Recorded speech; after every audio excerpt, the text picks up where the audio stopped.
Kingston and through some of those central areas, south central areas of Jamaica. Your biggest concern as far as the residents right now and your mission? So, of course, the biggest concern is to save lives. Next is to mitigate or to minimize damage to property and to the community. So we are, of course, urging all residents to go to higher ground. For instance, in Clarendon, St. Catherine, Manchester, which is where it's projecting to be now, we have shelters, evacuation centers. There are family and friends that are willing to take persons in who are in the low-lying areas or the flood-prone areas.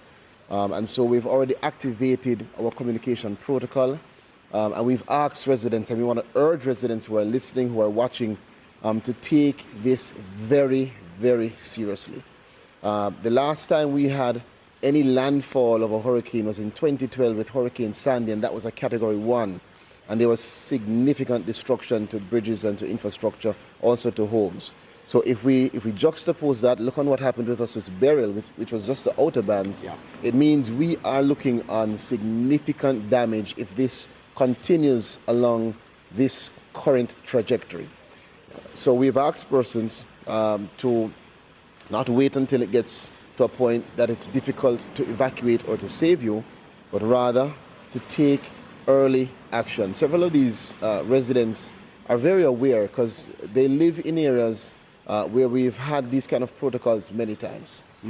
This is not the case where you should be saying, let's wait it out. Right. This is, if there's ever a time for you to listen and to take action, this is now. This is dire, life and death at this point. Exactly. It's at Category 4 based on what I've heard.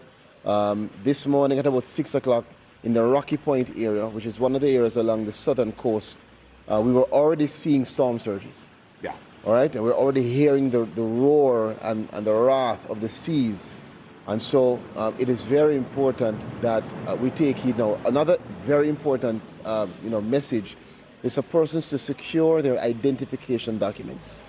I am the Minister of Labour and Social Security, and this ministry that I have had the opportunity to lead is the lead for the welfare coordination. One of the great difficulties that we have seen in the past is when we come in to provide any support in terms of distribution of relief supplies, payment of relief assistance in cash grants or in kind, we have to know who you are.